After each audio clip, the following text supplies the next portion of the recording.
नमस्कार दोस्तों, मैं जितेंद्र सिंह एक बार फिर से आप सभी का राणा टेक ज्ञान में बहुत बहुत स्वागत व अभिनंदन करता हूं। और आज की क्लास में हम बात करेंगे माइक्रोसॉफ्ट पेंट के ब्रश टूल के बारे में। ब्रश टूल के साथ ही यहाँ पे हम बात करेंगे कि शेप्स कैसे बना सकते हैं। इसके साथ हम किस तरीके से इमेज का सिलेक्शन कर सकते हैं, किस तरीके से किसी इमेज को कैसे हम सेलेक्ट करते हैं, इसके बारे में भी सीखेंगे।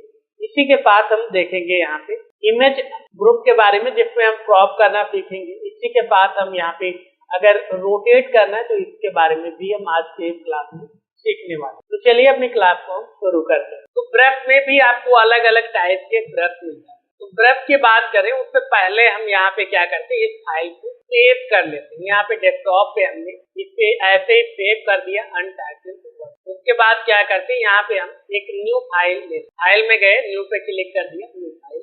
अब हम क्या करते हैं, ब्रश लेते हैं, कोई भी ब्रश। जैसे ये ब्रश लिया तो यहाँ पे ये कलर आ रहा है। क्यों आ रहा है? क्योंकि कलर 1 में हमारा तो पहले क्या है, कलर 1 में हमने ये कलर लिया। अब अभी अगर हम ब्रश चला रहे हैं तो इस तरीके से आ रहा है। कलर 2 में हमने ये वाला कलर सेलेक्ट कर रखा है। अगर हम राइट बटन क्लिक करके ब्रश चलाते हैं तो ये कलर, लेफ्ट बटन होल्ड करके दबा के चलाते हैं तो ये कलर। उसके बाद ये जो दूसरा ब्रश है वो कुछ इस तरीके से चलता है, इस तरीके से आप देखिए। उसके बाद एक और कलर यहाँ पे इस तरीके से। उसके बाद यहाँ पे एयर ब्रश भी मिल जाता है इस तरीके से। यहाँ पे जब ड्राइंग में आप नेचर वगैरह का ड्राइंग बनाते हैं तो वहां पे आपको क्या है, वहां पे आप ग्रीन एरिया बनाने के लिए आप इसका उपयोग करते हैं। यहाँ पे भी आप सभी ब्रश के पास डायमीटर बड़ा छोटा करके आप यहाँ पे क्या कर सकते हैं, आप अपने ब्रश का जो साइज है उससे बड़ा या छोटा कर। उसके बाद यहाँ पे अगले ब्रश टाइप की बात करें तो यहाँ पे अगला ब्रश टाइप कुछ इस तरीके से मिल जाता है। इसका भाई आप उपयोग कर सकते हैं, यहाँ पे अपने डायमीटर को भी आप यूज कर। उसके बाद ये मार्कर जैसा आपको मिल जाता है डायमीटर, इसका भी आप यूज कर सकते। नेचुरल पेंसिल मिल जाती है, इसका भी आप यूज कर सकते। तो ये अलग अलग टाइप के ब्रश मिल जाते हैं। वाटर ब्रश भी आपको मिल जाते हैं। तो इन सभी का आप एक एक करके उपयोग करें, एक एक करके यूज करें। इन सभी की आपको एक एक करके प्रैक्टिस करें। तो यहाँ पे अभी तक हमने सारे टूल्स के बारे में पढ़ लिया, ब्रश के बारे में पढ़ लिया, शेप्स के बारे में हमने ऑलरेडी देख लिया कि आप सिंपल शेप जो भी आपको बनाना है उसे सेलेक्ट करेंगे। उसके बाद इस तरीके से माउस का लेफ्ट बटन होल्ड करके यहाँ पे ड्रॉ कर देंगे तो उस शेप हमारा। हमने कलर के बारे में भी बात कर ली और यहाँ पे हमने आउटलाइन की, शेप आउटलाइन और शेप की, उनकी भी बात कर। कलर में किस तरीके से आप कोई नया कलर बना सकते हैं, किस तरीके से इन बने हुए कलर का यूज कर सकते हैं, इसकी भी बात हमने। अब हम बात करते हैं सिलेक्शन की। बात हमने इससे पहले भी की थी, लेकिन यहाँ पे हम थोड़ा सा और गहराई में बात करते हैं, यहाँ पे थोड़ा सा और डिटेल में बात। तो चलिए पहले ओपन पे जाते हैं और हमने जो अभी एक फाइल सेव की थी वो फाइल ओपन करने वाले। सबसे पहले हम बात करते हैं सेलेक्ट। तो सेलेक्ट में हमने देखा था कि इस तरीके से हम सेलेक्ट टूल लेते हैं। उसके बाद माउस का लेफ्ट बटन होल्ड करके इस तरीके से सिलेक्शन बनाने के बाद हम यहाँ पे डायरेक्ट मूव भी कर सकते हैं। इस तरीके से आप देख रहे हैं, इस तरीके से पकड़ के हम मूव भी कर सकते हैं, या फिर ये कर सकते हैं सिलेक्शन के ऊपर ही हमें राइट क्लिक, तो यहाँ पे राइट क्लिक के ऑप्शन मिल जाए। अब अगर हम बाहर क्लिक कर देते हैं और राइट क्लिक करते हैं तो क्या होता है कि हमारा सिलेक्शन हट जाता है। तो ये चीज आपको ध्यान रखना है कि जब भी आप सिलेक्शन करें तो सिलेक्शन पर ही आपको राइट क्लिक करना है, तभी आपका राइट मेनू ओपन होके आएगा और काम करें। तो एक तो इस तरीके से आप सिलेक्शन कर सकते हैं। अब यहाँ पे सिलेक्शन पे जब आप ले जा रहे हैं, यहाँ पे अगर आपको जूम करके दिखाएं तो यहाँ पे एक एरो दिख रहा है, इस पे अगर आप क्लिक करते हैं तो यहाँ पे कुछ और ऑप्शन मिलते। एक तो यहाँ पे मिल जाता है फ्री फॉर्म का, एक सेलेक्ट ऑल का, एक invert selection, transparent selection, delete. तो ये सभी हम एक एक करके देखते हैं। सबसे पहले हम बात करते हैं फ्री फॉर्म।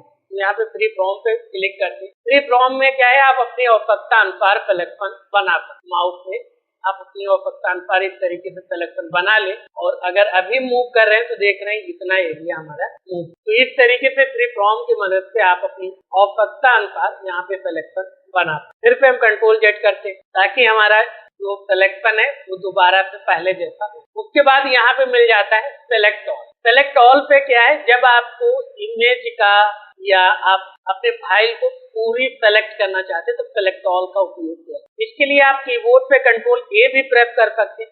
तो देख सकते हैं यहाँ पे चारों तरफ सिलेक्शन बन के आ गया है, चारों तरफ।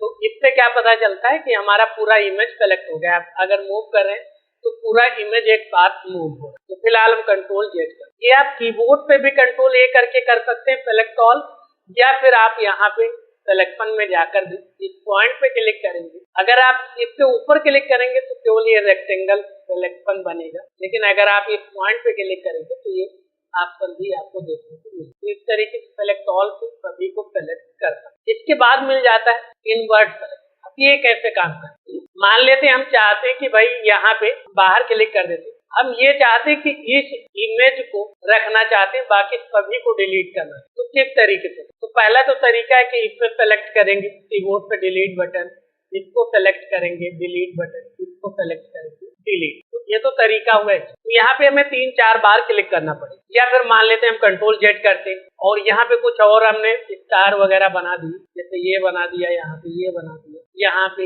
ये हमने बना दिया। तो अब अगर हमें सभी को डिलीट करना है तो काफी ज्यादा दिक्कत होगी, अगर एक एक करके करेंगे तो उतने बार हमें क्लिक करना। तो यहाँ पे हमारा इन्वर्ट सिलेक्शन है वो बहुत अच्छा काम करेगा। कैसे, सबसे पहले आपको यहाँ पे सिलेक्शन कर लेना है जिसको आप रखना है। तो इस तरीके से हमने इसको सेलेक्ट कर, ठीक है, इसको सेलेक्ट कर। अगर अभी हम डिलीट बटन दबा रहे हैं तो केवल वही डिलीट होगा, लेकिन मुझे उसे रखना था तो कंट्रोल जेड किया और दोबारा पे हम सिलेक्शन कर, दोबारा पे हमने इस तरीके से सिलेक्शन कर। अब यहाँ पे हम लेंगे किसका सहारा, इन्वर्ट सेलेक्ट। यहाँ पे जाएंगे और यहाँ पे इन्वर्ट सिलेक्शन पे क्लिक। इन्वर्ट का मतलब क्या होता है, उल्टा। जो सेलेक्ट है उसको छोड़कर बाकी सेलेक्ट हो, यानी जो नहीं सेलेक्ट है वो सेलेक्ट होगा, जो सेलेक्ट है वो नहीं सेलेक्ट। ठीक है, इस तरीके से इन्वर्ट सिलेक्शन काम करता है। तो यहाँ पे क्लिक कर देते। अब अगर हम कीबोर्ड पे डिलीट बटन प्रेस कर रहे हैं तो देखिए वो केवल हिस्सा बचा, बाकी सारा कुछ एक क्लिक में ही डिलीट। तो इस तरीके से फिर से कंट्रोल जेड कर, इस तरीके से आप इन्वर्ट सिलेक्शन समझ। एक बार फिर से आपको बताते हैं इन्वर्ट सिलेक्शन कैसे काम करता है। जो सेलेक्ट है उसको ये नहीं सेलेक्ट करेगा, जो सेलेक्ट नहीं है उसको सेलेक्ट। तो ये हमने सेलेक्ट कर लिया, अभी डिलीट करेंगे तो यही डिलीट होगा, लेकिन मुझे इसे रखना है। इसके अलावा सभी को डिलीट करना है, तो इसे हमने सेलेक्ट किया और यहाँ पे गए इन्वर्ट सिलेक्शन में और उसके बाद डिलीट बटन प्रेस कर देंगे, सारा कुछ डिलीट। फिर से कंट्रोल जेड करते हैं। उसके बाद बात करते हैं ट्रांसपेरेंट सिलेक्शन। तो ये कैसे काम करता है, तो इसके लिए क्या है, पहले हम यहाँ पे एक हटा दें, उसके बाद फ्री फ्रॉम सिलेक्शन लेते हैं और इस तरीके से हमने ये सिलेक्शन कर, ठीक है, ये सिलेक्शन कर लिया और इसकी एक कॉपी कर लिया यहीं पे राइट क्लिक करके और यहीं पे जाकर पेस्ट। तो यहाँ पे अभी पेस्ट कर रहे हैं तो आप देख रहे हैं इसके साथ यहाँ पे व्हाइट बैकग्राउंड आ रहा है। यहाँ पे देख सकते हैं ये व्हाइट था, लेकिन यहाँ पे ये व्हाइट कलर नहीं। अब अगर यही चीज हम ट्रांसपेरेंट सिलेक्शन पे करें तो देख सकते हैं इसके साथ ये बैकग्राउंड नहीं। अगर ये हम यहाँ पे हटा देते हैं ट्रांसपेरेंट सिलेक्शन तो यहाँ पे देख रहे हैं व्हाइट आ रहा है चारों, लेकिन अगर इसे हम एक बार ऑन कर लेते हैं तो ये काम करता है हमारा ट्रांसपेरेंट। एक बार फिर से अगर आपको दिखाएं, फिलहाल हम इसे ऑफ करते हैं फ्री फ्रॉम सिलेक्शन से। यहाँ पे इस तरीके से हमने सेलेक्ट कंट्रोल से किया और कंट्रोल भी, यहाँ पे पेस्ट हो गए। अभी देख रहे हैं इसके पास बैकग्राउंड कलर भी आ रहा है, यहाँ पे देख रहे हैं बैकग्राउंड कलर आ रहा है, लेकिन अगर हम ट्रांसपेरेंट सिलेक्शन पे क्लिक कर देंगे तो देख रहे हैं बैकग्राउंड कलर। तो इस तरीके से आप इस टूल का भी उपयोग कर। फिर डिलीट है, जो भी आपने सेलेक्ट किया उसे आप यहाँ पे भी डिलीट कर सकते हैं, या फिर आप अपने कीबोर्ड पे डिलीट बटन प्रेस कर दीजिए ताकि डिलीट हो। तो ये तो बात हो गई यहाँ पे सिलेक्शन। अब यहाँ पे इमेज में कुछ आपको और टूल मिल जाते हैं, जैसे एक तो होता है क्रॉप का, दूसरा यहाँ पे रिमूव बैकग्राउंड, ये यहाँ पे रोटेट का मिल जाता है और ये यहाँ पे रिसाइज का। चलिए एक इमेज हम ओपन कर लेते हैं। यहाँ पे हम डेस्कटॉप पे जाते हैं और यहाँ पे कॉपीराइट फ्री फोल्डर में आते हैं और यहाँ पे हम मान लेते हैं ये एक इमेज ओपन कर। अब यहाँ पे पहली चीज तो है क्रॉप। क्रॉप के लिए क्या है, मान लेते हैं हम इतना ही हिस्सा रखना चाहते हैं, इतना ही हिस्सा अपनी इमेज का रखना चाहते हैं। तो ये हिस्सा हमने सेलेक्ट कर लिया माउस पे, उसके बाद हम क्रॉप बटन पे क्लिक, जैसे हम क्रॉप बटन पे क्लिक करेंगे तो उतना ही हिस्सा बचेगा, बाकी का सारा हिस्सा डिलीट। तो इस तरीके से आप इमेज को क्रॉप कर सकते हैं। उसके बाद यहाँ पे जो है रिमूव बैकग्राउंड, तो यहाँ पे क्या करते हैं, हम एक दूसरी इमेज ले लेते हैं जिसका बैकग्राउंड कलर थोड़ा सा मैच हो, यानी एक कलर में अगर मिल जाए तो उससे क्या होगा, आसानी से ये रिमूव बैकग्राउंड के बारे में आप समझ पाए। तो यहाँ पे इमेज हमारा ओपन हो गया, इमेज हमारा काफी बड़ा है, हमें दिख नहीं रहा है, तो हम नीचे आएंगे, यहाँ पे एक स्टेटस बार में आपको मिल रहा होगा, यहाँ पे फिट टू स्क्रीन, ठीक है। तो इस ऑप्शन पे आपको क्लिक करें, जैसे क्लिक करेंगे तो ये आपके स्क्रीन के हिसाब से उस इमेज को फिट कर देगा, फिट हो गया।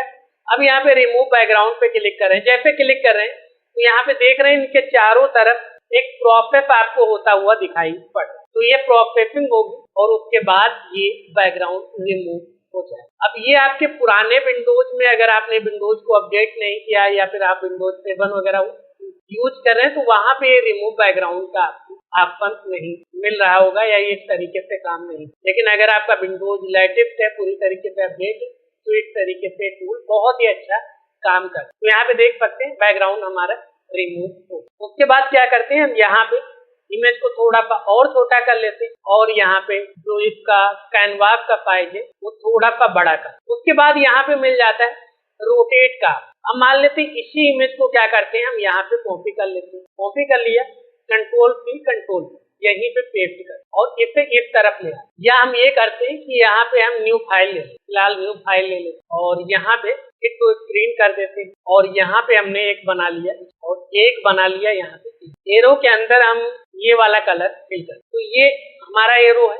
अब यहाँ पे क्या करते हैं, हम सबसे पहले एरो को सेलेक्ट करें और एरो बनाने के बाद हम इस फाइल को क्या करते हैं, सेव कर। ठीक, सेव कर दिए और फिर से इसी फाइल को हम ओपन कर लेते हैं। यहाँ पे फाइल हमने ओपन। अब अभी क्या कर रहे हैं, हम यहाँ पे सिलेक्शन टूल से इस एरो को हम सेलेक्ट करें। इस एरो को हमने इस तरीके से सेलेक्ट किया। अब अगर रोटेट पे जा रहे हैं तो देखिए रोटेट पे यहाँ पे इस तरीके से आप 90 डिग्री राइट रोटेट कर सकते हैं या फिर 90 डिग्री लेफ्ट रोटेट कर सकते हैं या फिर आप 180 डिग्री पे इसे रोटेट कर इस तरह। और यहाँ पे क्या है, आप ऊपर का नीचे रोटेट कर सकते हैं और नीचे का ऊपर, इस तरीके से भी आप कर। अब ये कैसे पता चलेगा कि नीचे का ऊपर है, ऊपर का नीचे है, तो इसके लिए हम दूसरा स्टेप ले लेते हैं। जैसे यहाँ पे हमने इस स्टेप को, ठीक, इस स्टेप को लिया और यहाँ पे हम फिल कलर में गए और यहाँ पे इस बार हम ये कलर थे। उसके बाद इस स्टेप को हमने इस तरीके से सेलेक्ट करने के बाद यहाँ पे गए, एक तो है फ्लिप वर्टिकल, तो देखिए यहाँ पे इस तरीके से फ्लिप वर्टिकल हो जाएगा, यानी ऊपर का नीचे, नीचे का ऊपर। दूसरा होता है यहाँ पे फ्लिप हॉरिजॉन्टल, यानी जो दाएं है वो बाएं हो जाएगा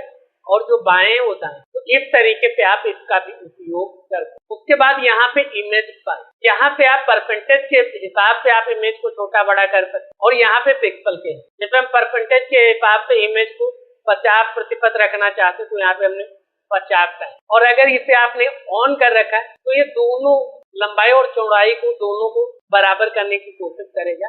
अगर आप अलग अलग देना चाहते हैं तो इसे ऑफ कर दें और यहाँ पे आप अलग अलग भी दें। तो फिलहाल हम इसे ऑन करते हैं और यहाँ पे हमने दे दिया 50, ओके कर दिया। तो आप देख सकते हैं इमेज का साइज यहाँ पे 50% छोटा।